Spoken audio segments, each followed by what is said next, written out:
question to follow up on the last ankle lock video I put up about entering 50-50.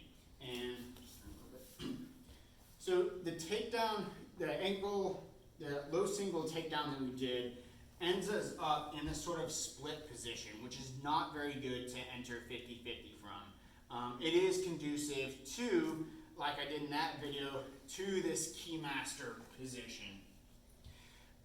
So where I want to drag to 50-50 from would be like a leg drag, toreando type of scenario where I cleared his legs to the side and I could potentially drag him in here. Now, I would be a little cautious of this myself just because the angle here, I've already kind of exposed my heel. I'm not saying you can't do it. I'm just saying me personally, I don't really like this.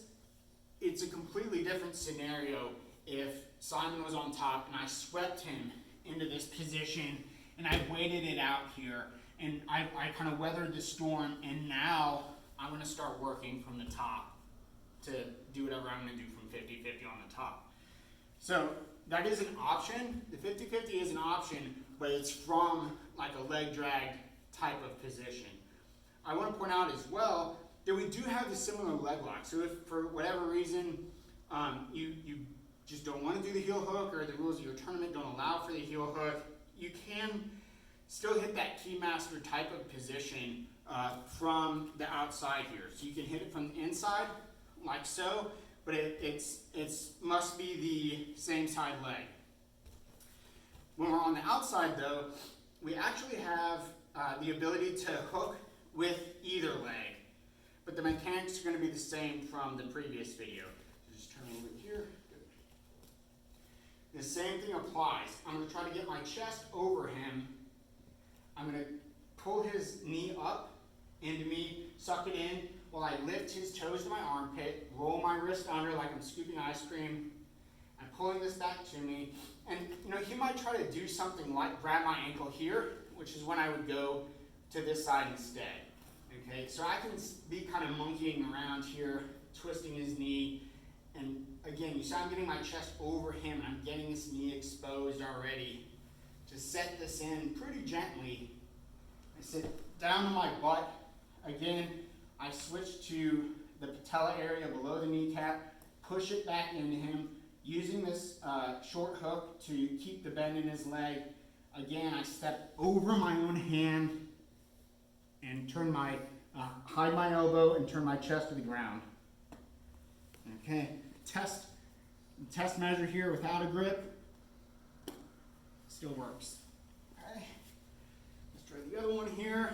We're here. We're doing this. He's caught onto it and he comes around and grabs this foot. I walk in here. Same thing. We come around. So I've landed here. I'm using my hand to keep the tension. Switching.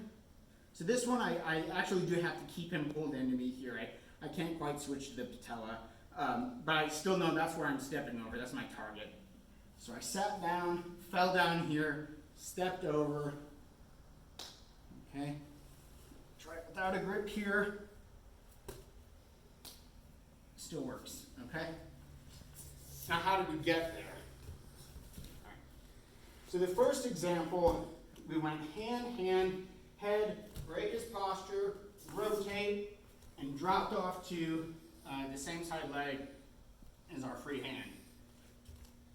What happens if he's new enough to not know what he doesn't know, he doesn't follow when we turn him, or he's just like super stout? I don't know, anything could happen. So we still go hand, head, and let's say that foot's back, and I'm trying to break his posture, and for whatever reason, he just doesn't turn with me. Now, I'm not going to attack that foot because it's far away from me, but I'm still going to execute the same movements on the leg that is closest to me. So I keep control of this hand. I'm going to keep control of this hand, and just like I did on that leg, I'm going to drop to catch the heel, and I want my shoulder to hit his shin where his calf starts to get skinny. Here, Once I caught the heel, I can let go of this hand, slap the mat to remind me to look up. Okay, and now we're here. And we enter wherever you'd like to enter. All right, so a little bit faster now. Hand, head, drop. All right. Okay. Now, one thing to note from here, it's a pretty good change up because it keeps my knee lines safe as well. I'm not at risk of being in a heel hook here, and you know, it takes some getting used to for your partner, for them to realize that they're not really safe either. So it's a little bit of a trick where this little change is a big adjustment. Now I've really got to worry about this vulnerability with my own heel being exposed. But this change here, my knees are clear and his knees are clear, but his ankle is very much in danger.